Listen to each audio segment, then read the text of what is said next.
He saw potential in He you. saw potential in me, and I felt heard, you know? Yeah. And I felt like I had something to push for, more meaningful than my first reason, you know? Yeah, of course. Yeah. And I ended up with a severe depression and also a bad flu, in which I lost 10 kilos in almost 2 weeks. We saw that powerlifting and weightlifting have a lot in common. And I bet both of those have a lot in common with calisthenics as well. Hello everybody, welcome again to another video. Today I have another guest for you, but this time it's not a calisthenics athlete. It's a powerlifting athlete, former powerlifting athlete, currently weightlifting athlete. He has over 8 years of experience in this field. His name is David. He goes by Dexter. We had a very interesting discussion about weightlifting and calisthenics, how they can complement each other, what are the similarities. We talked about fitness in general, how to make progress, how to stick to the game, and a lot of interesting things. So make sure you stay until the end because I'm sure you have something to learn from this. So without further ado, enjoy the video. Please give it a like and a comment so we can help the algorithm. Let's jump into it. Welcome, brother. Thank you for coming. Thanks for having me, bro. That was a very good sound. I already made an introduction video, so I think we can jump directly into the questions. Yeah, Shoot. So let's go. Let's start a little bit with your beginnings. I want to know more about your journey. How did you get into fitness? I know you started with bodybuilding at first. Yeah, that's right. What's the story there? What? So my backstory starts. So I was going back to 2015. I was still doing parkour with my friends. Yeah, I remember you did parkour. Yeah, you had Parkour Team and free Alpha. running. Yeah, good times, bro. Yeah. So one of the team members and one of my best friends tried to convince me to go to the gym. At first, I was hesitant, right? Like I didn't have a clear reason to do so. Okay. But after, that thought, come on, man, let's do it for the girls. Maybe I can, hit some. And holy shit, this brings back a lot of memories. With my friend, start hitting the gym. So this was 10 years ago. Yeah, Whoa, 10 years ago, yeah. I'm just realizing it right now. Holy, yeah. So as you know, with everything new, it feels like a chore. You need to force yourself to do it. And just when you start seeing those gains coming, that's when it starts to become second nature. Yeah, but this it has to pass some time before Yes. you realize this and before you even get some gains. I mean, in the beginning, yeah, you see some gains very fast, those newbie gains, how we call them, but until it becomes a second nature, as you said, I think it has to pass a little bit of time. Yeah, it's weird because I don't even remember how it feels as it's so automatic right now. It's hard to imagine how it felt in the beginning, right? It's hard to recall those feelings I had in regards to going to the gym at that point in time. But what I can remember is that me and this friend pushed each other, Okay. It was like an ego thing, a physique thing. I wasn't into functional training or strength training, programming, stuff like that. A complete noob, right? Yeah. My idol was Jeff Side, if you know him. Yeah, I know. Yeah, those aesthetic days, the aesthetic era with Gymshark right at the beginnings, their humble beginnings. Yeah. And that's how it went for a good period of time. I'm talking some 3-4 years. No, maybe even 5 years. This is only bodybuilding. Only fitness, almost no knowledge at all. I was just following programs from the internet. Did you have any coach or instructor? Yeah, I had a coach. So my first gym was this high school gym, like near my high school. There was a local small gym in which there was a trainer, my first trainer, which passed me the basics of training. God bless him. I hope he's doing well. And I was like his golden kid or something, because he inspired me with a sense of, with a warrior's ethos, so to speak. Okay. Yeah, And that was the probably he first saw my first mentor. he saw potential in He you. saw potential in me, and I felt heard, you know. Yeah. And I felt like I had something to push for, more meaningful than my first reason, you know. Okay, yeah, of course. Yeah. But you know, man, you know how it is. How did you start training? Wasn't it for the girls? Yeah, it Yeah, was a something little like, bit at least. of course, it's there. Like you just want to look good. Maybe you just Exactly. Yeah. want to be more attractive. Yeah, you don't have this mindset that you're going to succeed in this and you're going to spend every, I don't know, minute thinking about it and Yeah. stuff like that. Yeah. So yeah, okay, I understand. I understand the reason, because as we talked, it's something that most of us think about in the beginning. And how long until you find out about powerlifting? When did you start? So this is another one. So in 2019. Because sorry to interrupt. Just Sure. for the people, Dexter started with bodybuilding, then went to powerlifting, and right now he's training weightlifting. Yeah, Olympic weightlifting. Yeah. We're going That's to talk right. a little bit about the difference between those in a minute, but yeah. So when did you find out about powerlifting? How did you get into it? This one's crazy. I would call it destiny. I was first introduced to it by my former mentor, my last mentor, which I'm very good friends with right now, and we're peers. In 2020.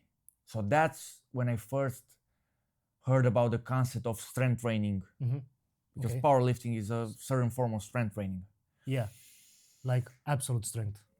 Yeah, it's more than the relative output strength. of maximum strength per one rep. Yeah, 1 rep max. Yeah, like one it's rep called. max is in 3 main movements: the squat, the bench, and the deadlift. Yeah. Okay. So How much did you bench, bro? I bench way more than you in high school. The common The old question. jokes. Yeah. Yeah. So I was at university, my first year of university in film school. You know, my main focus switched to film and visual stuff, and gym was only on the side, only when I had time. You know, it took a break as my main thing. You know, but then COVID hit. Yeah. In 2019, late 2019, Yeah. early 2020, and I got back home, and that's when it clicked. Coach Mark came to me and had this crazy idea about starting like a small community, but he didn't even say it like that. He just said, man, this is a weird period for all of us. Let's just hit some heavy ass weights. If you may make your mind up, you know where to find me. And I was a bit hesitant at first, because I was still, my mind was still into fitness and cutting, bulking, you know, the whole mindset, the whole online mindset. At the surface, you know, these are the terms, the golden terms, you know? Yeah. I was like, I didn't even hear about programming, you know, blocks. Yeah. And he came up and he hit me hard with those concepts all at once. And my mind was spinning hard, you know? And it took some time to make up my mind on what he said, maybe 1 or 2 months. And in 2020 summer, we started on a strength building program, like linear progressions, week to week progressions. Weight was going up on every lift. It was crazy. It was like intoxicating, like a drug high. Yeah. You know? I know perfectly. I can sense that you know that as well, because you. It's exactly the same feeling for me when I do skills in calisthenics. Maybe even harder than most of the drugs. I've tested some of them, yeah, and I could say that, yeah, this is. We won't talk about that here, but I have another video for that. It's going to come. So we're both training junkies, so yeah, there's no problem here. And so in 2020, you talk about Sindicatul Fierului, right? Yeah, so that's when Sindicatul Fierului was born. This is a big movement in the Romanian powerlifting and strength training. A current big movement, which is rapidly growing, still growing. and we were just 3 people at the start. Huh. And shortly after we started, there then came another one, so we're 4 Okay. for almost a year until we grew larger. And in the beginning, it was like this weird thing which happens with every new movement. Nobody takes you seriously, right? Yeah. When you start something new, and it feels crazy. Yeah, exactly. And you Like when Einstein discovered the theory of relativity, no? Yeah. And we encountered some backlash until the results were so clear and visible. So we couldn't be denied anymore. Okay. I think you mean what you mean by this is that when From you a start social, something, you need to dedicate a lot of time into it before it becomes something important to you, right? And It's before- not important, something I don't know how to call it. it's like you need to have blind faith, Yeah, because exactly. you won't encounter short-term payoffs, Yeah. short-term rewards from it. Yeah. So that's why you need to go tunnel vision mode and just do the fucking job. Trust the process. Yeah, do the fucking job. Mhm. And right when the rewards come, it will be easier. It's like you're coming out of beginner's hell. Yeah. And that's in every journey out there. So that's exactly what happened to us as well. Yeah. You know? Yeah. And that's how I got into powerlifting. Coach Mark instilled in me a whole nother sense of dedication and the basics, the true basics of training, And mental models of training. did it eventually become the most important thing for you after filming, or Yeah, this is maybe it reached maybe a bit too extreme point of importance for me, because I quit uni to pursue powerlifting full time. Okay. So I quit didn't my know this. university. I didn't know this. No? I didn't know this. Sorry. Yeah, so this is another crazy story.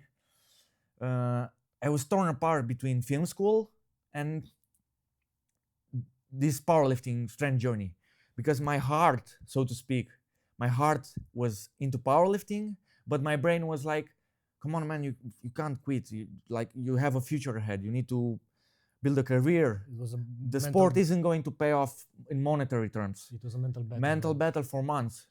But I finally went with my heart and quit university for good and went all out in powerlifting. All in. All in. Yeah, all out and all in. Yeah.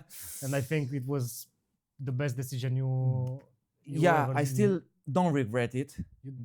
Why? I don't have any reason to regret it. No, because, yeah. I mean, you already have at least 8 years of experience, right? In If you powerlifting also and yeah, if you no, count not the 8 years, sorry, fitness, 5 years of experience in powerlifting. yeah, 5 years with serious training, yeah. And with, another 5 with yes, there gym, and there, fitness, bodybuilding. yeah, Mhm. gym bro style, you know. Yeah.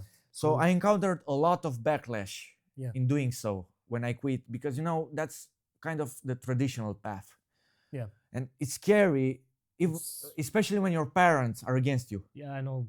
Yeah. perfectly I'm glad that know. we resonate here.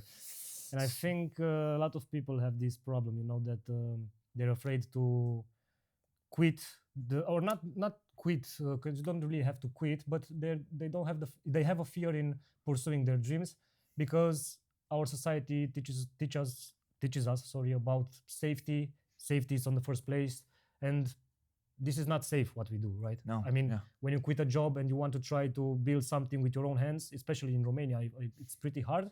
But I mean, it's pretty hard because I don't know, the laws and everything. It's hard to make entrepreneurship here in Romania. But I think these are excuses, and if you want to do it, In the end, yeah. you have to do it, and you have to have those nasty discussions with your parents. Have those probably no one will support you in the beginning, or maybe just one of two friends. It's hard. I know what you're saying, but I think it pays off, and when it does, it's Let's the best hope it does, bro. It will. So we can It understand. already did, man. I mean, you probably don't know. Paying off every day, yeah, right? And you're talking about financial. Yeah, financial, payoff? because we also need to breathe, It's right? going to happen. I'm sure it's going to happen, but you already, I think it already paid off for you. Like, you inspired a lot of people, I think. Oh, thank you. Make very good content. Thank you, bro. I'll You put, too as well. thank you very much. I'll put Dexter's YouTube channel link in the Thank you. description. Highly appreciate it. So yeah, this is what I'm talking about. I think it paid off for you by feeling this way, by having this dream, by inspiring people, by trying to be better every day and not quitting. This is huge, man. This is huge. Money will come. Yeah. So by the I'm way, a message for the people out there: we can understand you. If you're inspired by what we say, we have to say, stay strong. We live with the fear every day. It's uncertain every day. We just push through, and the biggest wins are when we meet like-minded people, like when we connect. For me at least, and I think for Emma as well. Yeah. This is the biggest win of them all. Like when you share the struggle and you win together. Nothing compares with it. For sure, yeah. Totally agree. Okay, so let's come back a little bit to sports and powerlifting. I wanted to ask you, I assume you had some injuries over time. Yeah. What was the worst injury you had and how did you get over it? Like mentally especially. You're asking the hard questions, man. I really like it. Like you're trying to bring the juice out of me. Yeah, of course, of course. So continuing right where we left from, it was a very good era of just climbing and climbing and climbing to new heights, very high points for me in terms of numbers and strength and even recognition in the community of powerlifting. Mm-hmm. It dates from 2020 when I started to half of 2022 when I hit my lowest point, maybe the lowest point of my life. 2022. 2022. The lowest point. Why? Of my life. What happened? Yeah. Burnout? So, as I said, progress is intoxicating, and it makes you're brimming with overconfidence. You don't know when to stop.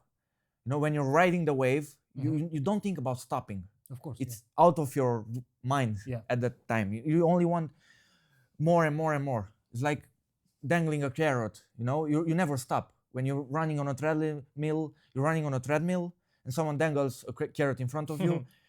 You want it, but you'll never reach it. It's like so here as well. Yeah. And in 2022, sorry, just one short thing here. Sure. That's because there's no end point for this. I mean, I don't see any end goal. Okay, I have one objective right now, one goal to hit this certain skill or that certain number. Anyways, I hit that. It doesn't stop there because my goal will change. I'll have another goal and another goal and another goal. So this is why I think there's no finish line, you know?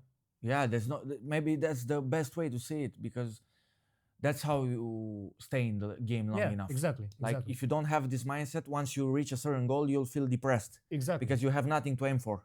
Exactly. So coming back in 2022, at the beginning of the year, I had my first competition ever. It was like magic dust sprinkled all over me. I hit a very big total for my first comp. I went 9 for 9 on all my lifts, 9 successful attempts from 9 tries. So it was perfect, you know? Nice. And that high became even stronger, you know? Yeah. It went up to my head. Okay. And that's why what came shortly after, which is I was like trying to reach for Mount Everest, man. You know? I started overtraining without knowing so. Yeah. I was pushing through fatigue. Like I was going to the gym on 3-4 hours of sleep. Oh. More nights in a row, not one night, you know? Yeah. And I was pushing very big weights and I ignored that thing, which eventually led me into burnout, a physical and also cognitive burnout, in which I hit a really bad depression. Sorry to interrupt. You didn't have any signals from your body? I had, but I ignored them You because of ignored the them, okay. overconfidence. I Oh, had a lot okay. of pressure. I put a lot of pressure on myself to achieve, to demonstrate to myself and others as well, because of the past heights I hit. It was like too much, just pure overconfidence, pure ego. Yeah, I think for people watching this, I said this in previous videos, but I think it's very important to listen to your body so you Yeah, don't hit I that, stress that as well. Very, very. because it's very important in order to not get, at least you not get injured, not get a burnout or anything like that. You need to listen to your body, because it's enough for one injury to fuck up your, I don't know, 1 year maybe of not fucking your progress, but Yeah, you're going to need a lot of time to recover, you know, and you don't want that. yeah. As a rule of thumb, just make sure you mostly stay away from too fast of a progress. Yeah. You want progress to be slower if you want to stay in the game for the long run. Totally agree. So, especially when you see someone progressing too fast, you need to be careful and try to question yourself if it's like that person won't end well if he keeps on that path. Yeah, I totally agree with this, and we have a problem here because everybody sees on social media those social crazy media looking is skills, those crazy looking fucking reps, up with your brain. Yeah, and people believe that those reps happen overnight. That's Yeah. why I post on my YouTube channel my trainings, even if I don't have good looking reps, even if I don't with have fails. good trainings. So respect for that. Thank you, man. Because that's how it looks. That's how Yeah. that's how the process looks. It's not what Unfiltered. you see on, No bullshit. No. it's not what you see on elite athletes on social media, and this is a problem because everybody wants that overnight, you know, like you said earlier, and Yeah. that's not realistic at all. I mean, come on, just don't have unreal expectations, because it's not working like that. Sorry. Yeah. So coming back, I fallen for that trap you're talking about, and I ended up with a severe depression, and also a bad flu, in which I lost 10 kilos Oh my in God. almost 2 weeks. I Whoa. couldn't eat because of my throat. So that all resulted from overtraining, from ignoring the signals Yeah. of my body. And this was right before my second camp. So I had to recover because my mind was still not convinced. I was still thinking about competing and hitting PRs again, even on the deathbed, so to speak, right? Yeah. So I was so stubborn, you know. And of It's course, interesting that you had this kind of dedication, right? yeah, I but mean, it didn't make me a hero. It was just a blind dedication, you know. yes, but it's interesting that for me, it's interesting that you had it, because Yeah, I don't know how, but yeah, that's what fascinates me. Like, what drives this dedication, you know, in some people, because not everybody. that's what I ask myself every day. Me too. Yeah. Especially when I see people like you who go all in their, I don't know, activity. Could be fitness, could be I don't know, their business, anything. Yeah, There's that burn you feel inside Yeah. that you have to listen to. it's like an itch. Yeah, exactly. It's very, very interesting. Yeah. Yeah. Sorry. So, you were of course, saying, what I meant to say is that I still didn't learn the lesson. I tried to gain all my weight back in 4 weeks, so 10 kilos in 4 weeks. I was binging on peanut butter, you know, man, olive oil, everything that you can think of, just to gain the weight, even if it was junk weight. Yeah. And of course, I hit the platform. I was dead mentally. I was exhausted.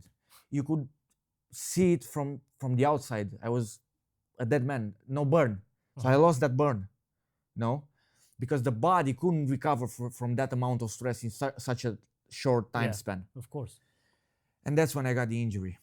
A bad tendinitis right under my butt, right buttock, which plagued me for almost 2 years. Wow. And that's when I reconsidered my decisions for the past three years. Oh my God, man! 2 until that years. point.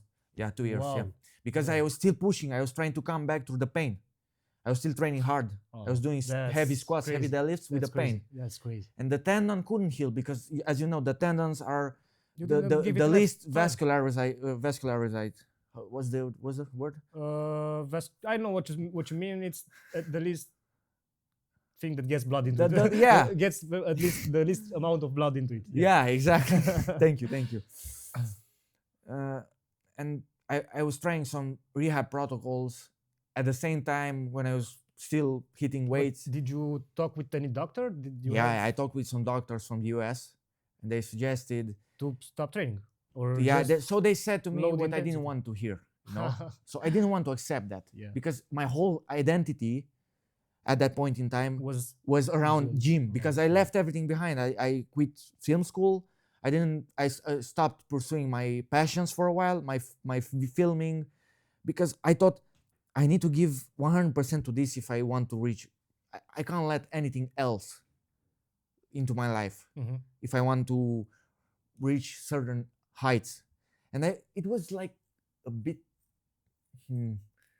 I was a bit dreamy around it. I wasn't grounded in reality. Like I didn't have a clear plan or roadmap. What are the actions I need to take in order to reach, maybe be monetarily supported from this? I was like just trying to trust the universe, even if I didn't know. Blindly, even if I didn't know the course of action.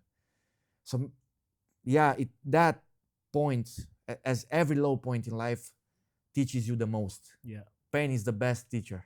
I totally agree with that, man. I totally agree with that. And I also have some experience in this area with hitting low bottom. And I mean, for me, and it looks like for you either, for you also, you have to hit the rock bottom in order to learn things and make changes. That's a hard to swallow truth. So you had this injury for like 2 years. I assume you, at some point you said you started to change things around your training, and you started to train more. So curiously, my training was also affected by what I changed outside of it in my life. So that's what led to an even stronger belief that everything is interconnected. When I finally accepted my destiny, so to speak, I let go of the gym, just get my foot off the pedal. And my escape from hell was books.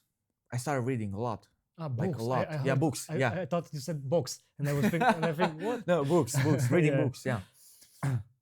And it felt like my mind was expanding with every page, every chapter, every book I finished. And that's when I remembered, because it's only a thing of forgetting. It's always inside you. You're not what you're doing. You're a whole lot more. So that's why you don't need to tie yourself to a certain task, a certain activity in your life. You can explore all of them freely, And when I realized that, but realized it not only on a mental level, but on a deep being level, that's when it clicked. I can explore books, I can explore filmmaking, and I can also come back to the gym with ease and patience. And that's what happened. That's what happened, and that's where I'm at right now. Exploring all of them. That's amazing. And I healed. Finally, I healed. It looks like you got more wise and more mature, maybe, if that's the term in English. Thank you. And who knows, probably, I don't like to say this, but probably that injury was mandatory, It was a blessing in disguise. Exactly. For sure. So, crazy. Very, very, very nice.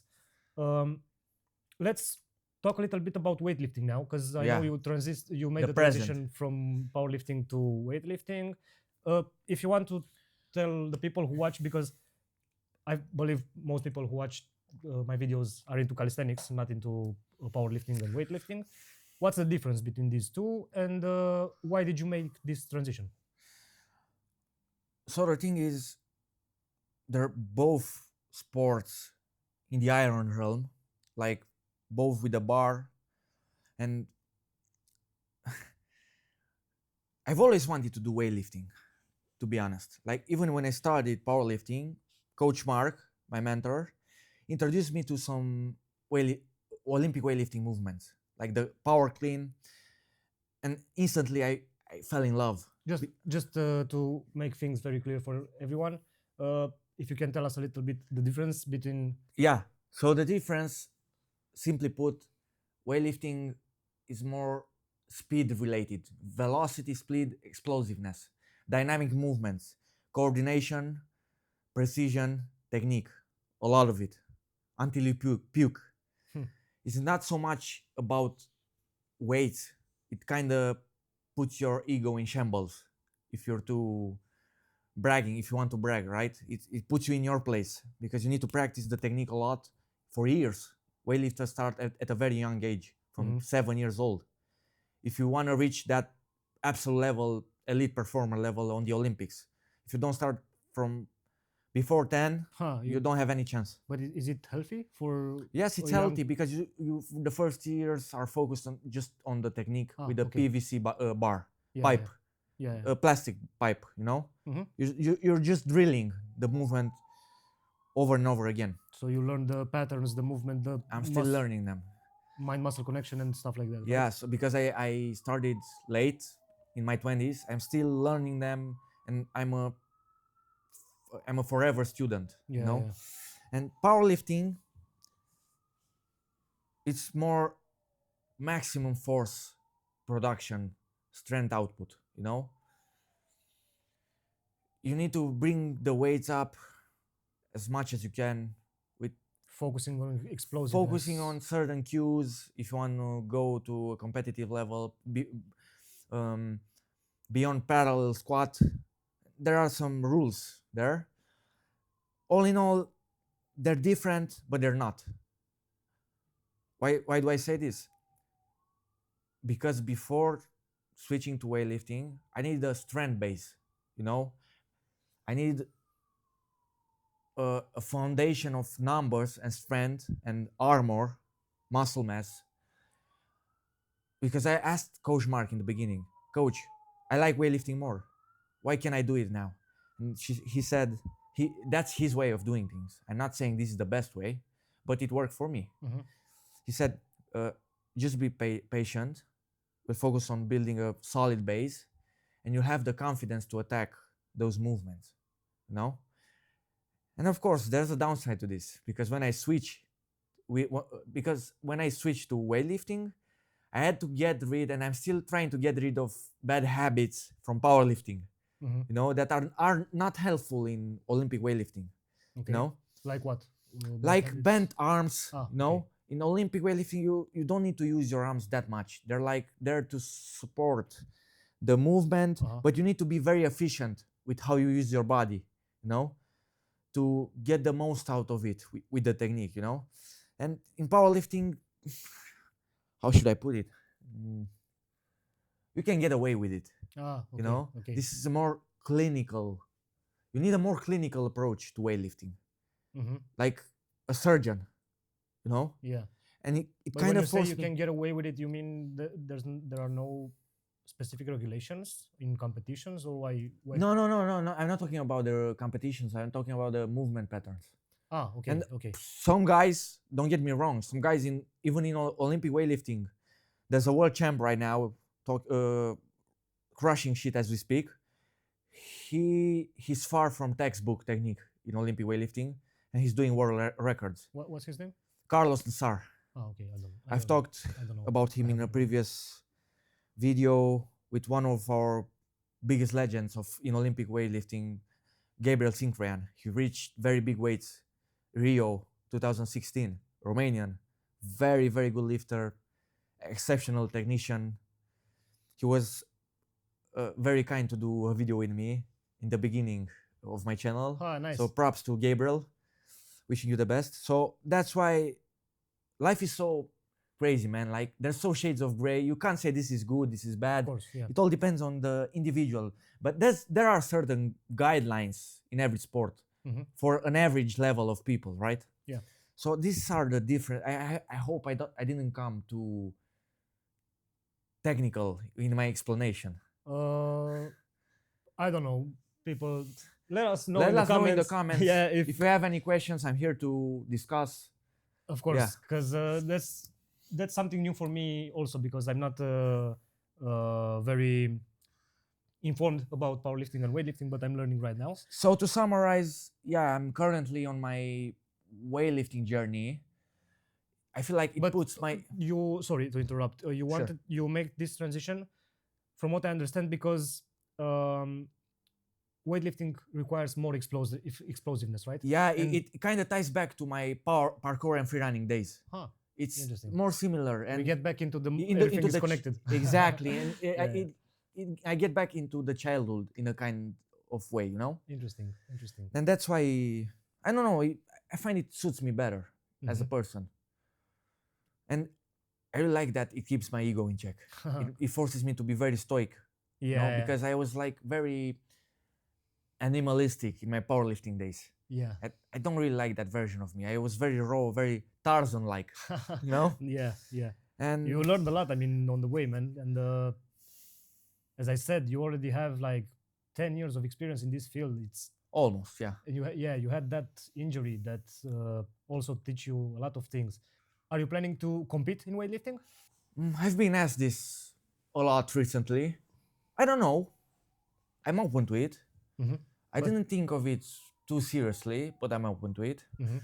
I still have a lot of work to do.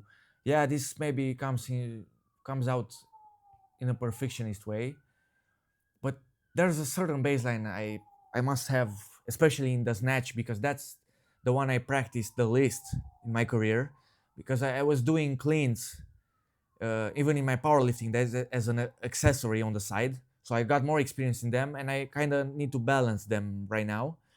But yeah, it would be amazing to compete in weightlifting as well. And you're like 25 right now? Years old? 24 years old, Oh, yeah. You're very young when you Yeah, have. thank you. You have, I mean, you have a lot of time and strength and energy, and you're young. Why not? So, Yeah, I really think about it, especially you said it. I mean, I think that would be great for you at a deeper level, you know?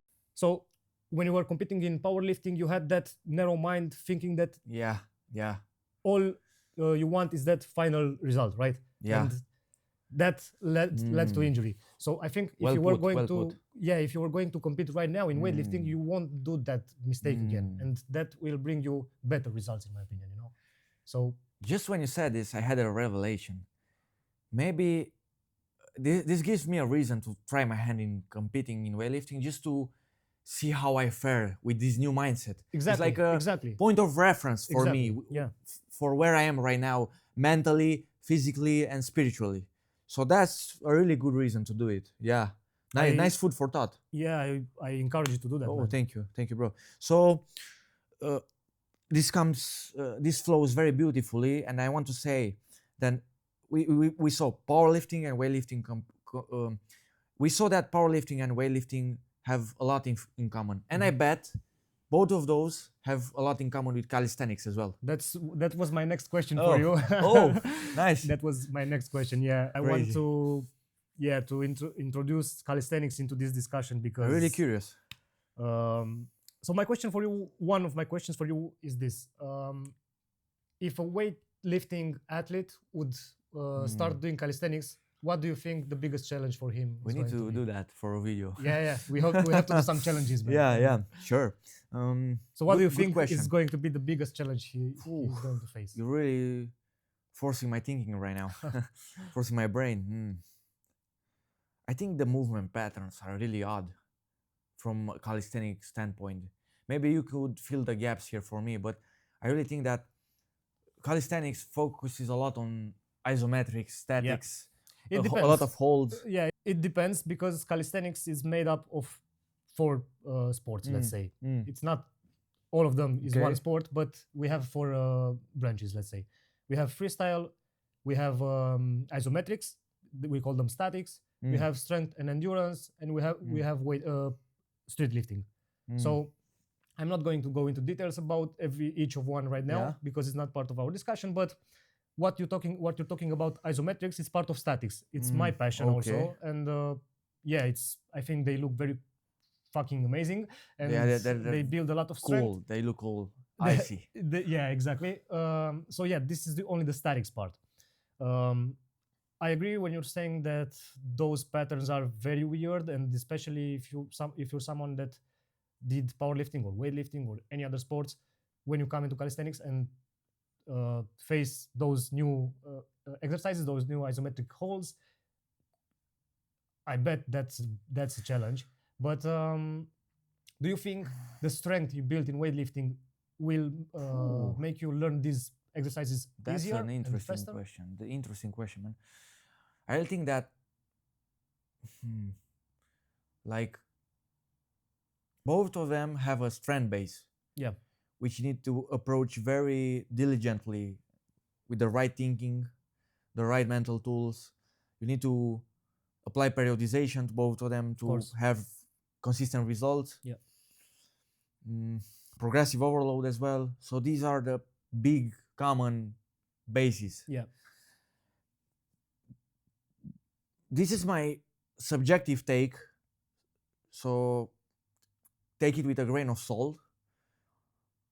But I think weightlifters have a strong core, a very strong core all around, from a lot of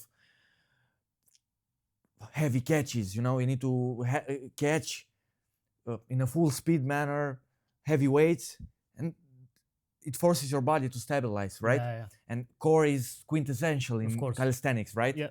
To be able to hold such impressive positions. Yeah, it is a very, very important part of it. Also, like shoulders. I mean, in calisthenics, you use every muscle group, but of course, in a holistic manner. Exactly. Of course, the core is very, very important because it stabilizes you in those weird-looking position, but they're not weird. They're very cool. But the body is not supposed to stay in those positions. I mean, the body wasn't made to stay in a planche or in a front lever. Like, it's something so unnatural and so, let's say, not risky. Risky if you don't do it calculated, and if you don't do it like you should do it, it is risky. But that's not doing it properly means maybe overloading too much. Not like you had that time when you didn't have any good sleep, or maybe too less sleep. Sorry, it's kind of the same thing. Our body needs time to recover. Our tendons, especially our tendons in calisthenics, have a lot of pressure on them. When you stay in that position, it's a lot of pressure on the tendons. So you need time to recover. You need periodization. You need deload phases. You need good nutrition. It's all those supplementation things. If you want to get that edge. Exactly. Yeah. I think from this point of view, there's no difference between these and weightlifting, because another similarity would be the explosive side. Calisthenics can be explosive as well, right? Of course. Yeah. Like when you do handstand push-ups, there's this explosive component of the movement, right? Exactly. Yeah. And maybe in other movements, you can do, like you said, handstand push-ups with a clap.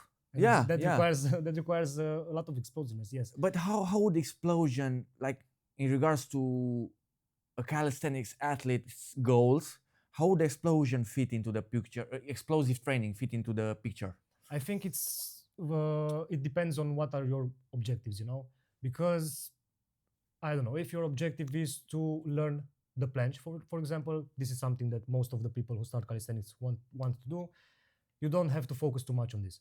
But I think, of course, you have to, in the beginning, you have to master the basics. The basics are pull-ups, push-ups, dips, and stuff like that.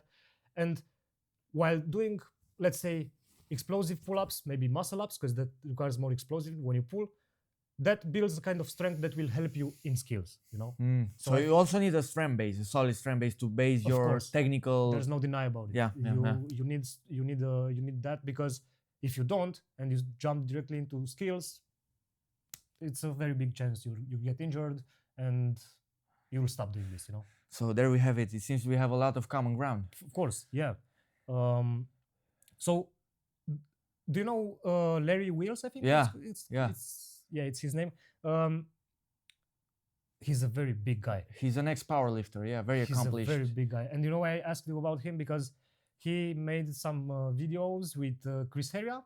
Chris Heria is a very known promoter of Yeah. calisthenics and very, I mean, it's the reason why many people started calisthenics. He's a big inspiration. Yeah. Yeah. He Larry Wheels did some videos with Chris Heria, and a guy like him, Interesting. his size, learned the handstand, you know, like in 1 month maybe. No, sorry. He learned planche, not very good form, but planche push-ups. I think he did like 3 planche push-ups in 2 months, 1 or 2 months or something like that. I have to check it out. But it's crazy for me, and that's why I was asking you if you think weightlifting can somehow translate into calisthenics when you start doing it. You know, because that strength you build, I think it's going to help you. Yeah, of course, you have to teach your body to those patterns, those new patterns, but that strength, it's definitely going to help, because he learned the handstand in like 2 weeks, man. So Not very good form, but he could hold a 5-6 second handstand. that's impressive. That's impressive. a guy of his size, and with that kind of flexibility to go into the planche, it was crazy for me. Yeah, but we need to state that Larry Wheels is a freak of nature. Yeah, So yeah. we can't really put him into the average people category, right? Of course, yeah, that's And true. In That's regards to your question, I don't want to give my thoughts on it because it's outside my circle of competence. So I don't want to talk stuff I'm really not sure of. But we'll have to test that. Maybe we'll test that in some videos. Maybe I can try my hand at some calisthenics I think and take some notes. your parkour experience will also help you with this, man, because Probably, you had yeah. those crazy Backflips. and stuff like that, and you also did handstands. Yeah. I was So it will definitely help you. going down the stairs doing handstands. Nice. Yeah. It's it's going to help. Yeah. So maybe that overlap would help me in calisthenics if I try my hand at it. But that would be a nice experiment to do for both of us. Try this and take notes, especially from this angle of what's the overlap, what are the common things, what are the differences. I don't think we should. I don't think anybody has thought about this until now. Yeah, maybe probably it's not. I didn't a novel see, idea. Yeah, I didn't Yeah. see any videos.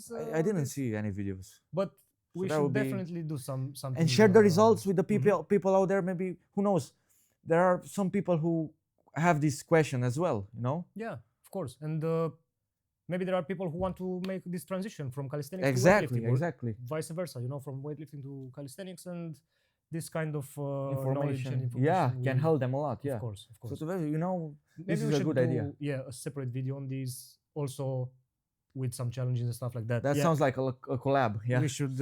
We should definitely do. That. nice, sure. Okay, we already talked a little bit about this in our discussion, but I want to ask you this again because I think it's very important. So, what is your advice for people to stick to the game? What if there's one thing people should do to stick to it? And because, you know, most people start lifting weights or start calisthenics and probably quit after 3 months.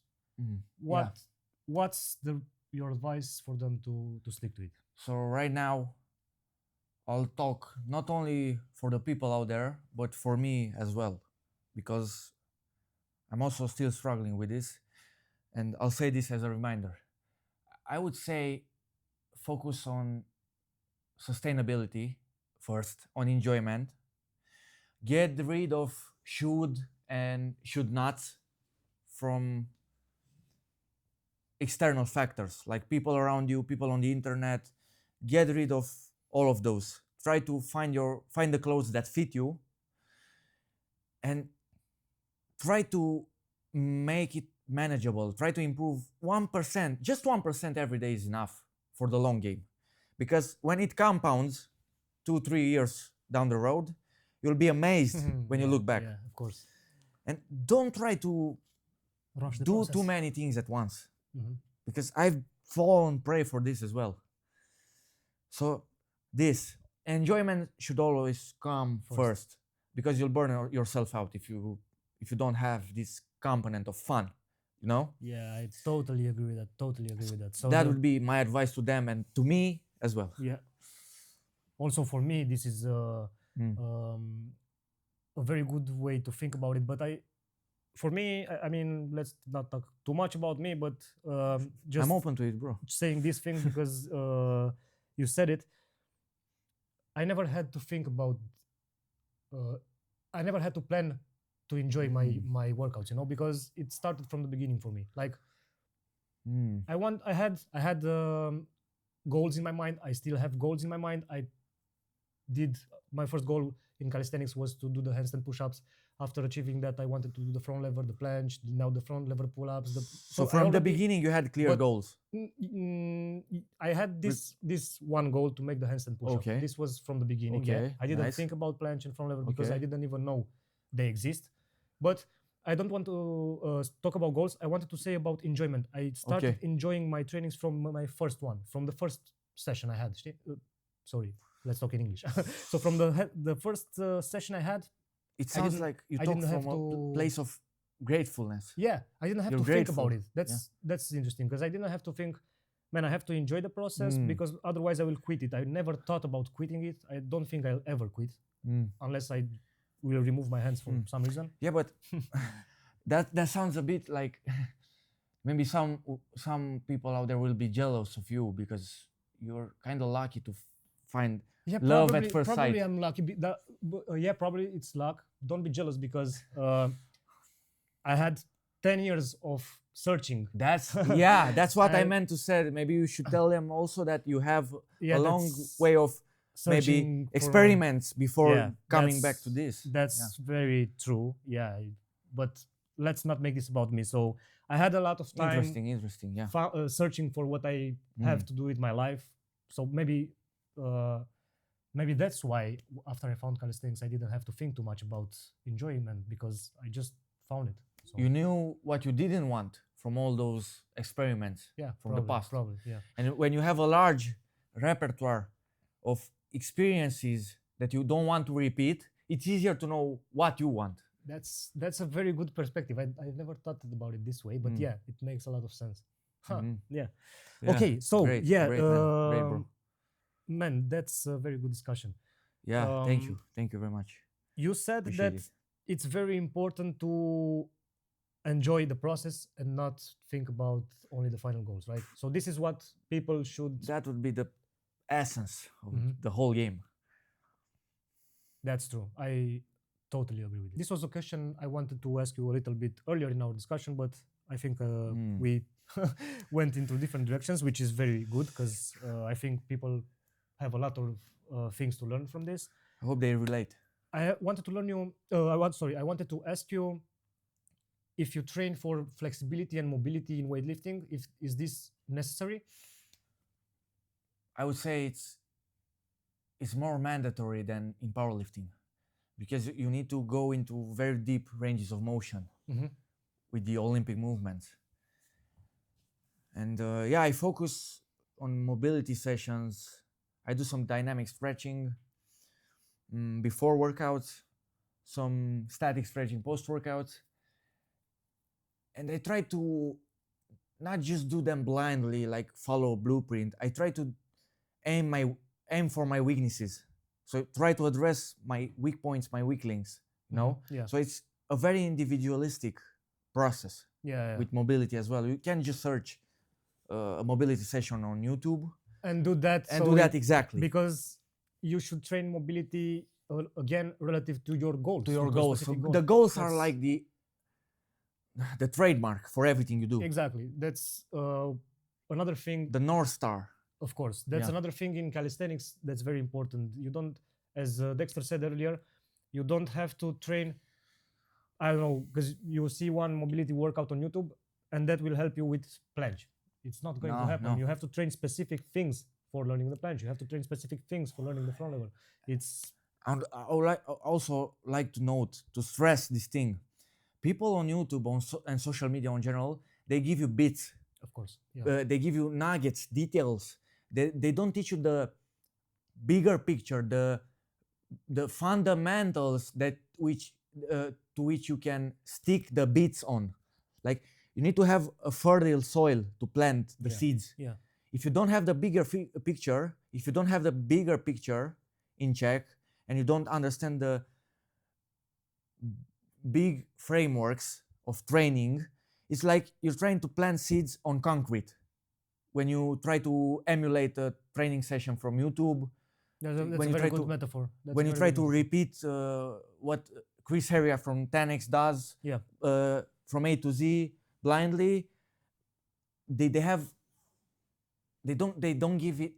don't sell you the implementation. They don't give you the implementation.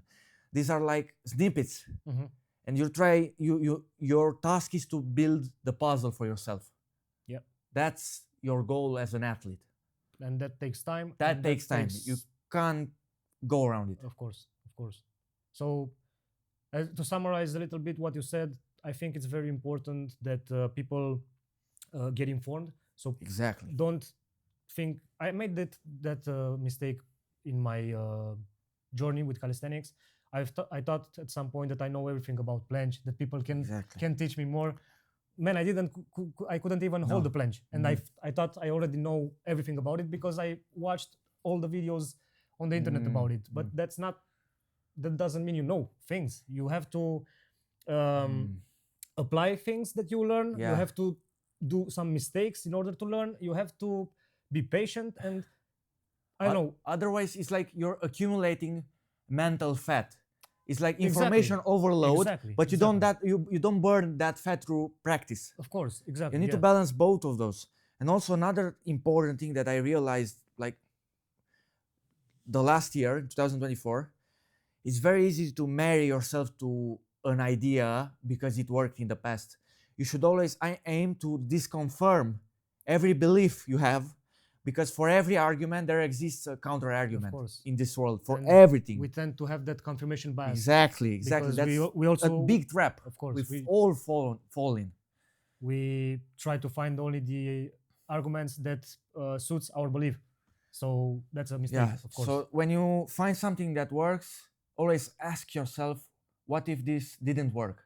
And maybe how can I do this so it doesn't work? In what context? So always take context. Always apply information with a context in mind. Context is everything. Yeah. Of course. Totally agree. That's a very, very good advice. Thank you, bro. I think this was a great discussion. I feel like we should have a part 2 because I have a lot of other things. I felt very, very good. Great time. Thanks for having me. Thank you for coming. We should do more. Not only discussions, but also content on the practical end. Like, for sure, we'll on the bars, for sure, with the iron in our hands, and give out to the people. Get dirty. It inspired me a lot. This discussion inspired me a lot. Also, it inspired me, man. Very grateful. Thank you for coming. So, do you do any coaching? Can people text you if you want? As of now, I don't do coaching, but I'm really considering it. So, if you feel interested in the idea, just let me know in the comments. Your feedback is highly appreciated. You can also find me on Instagram. That's the Gym Genius. Yeah, we'll leave links here. Yeah, Emma will add the links. Thank you.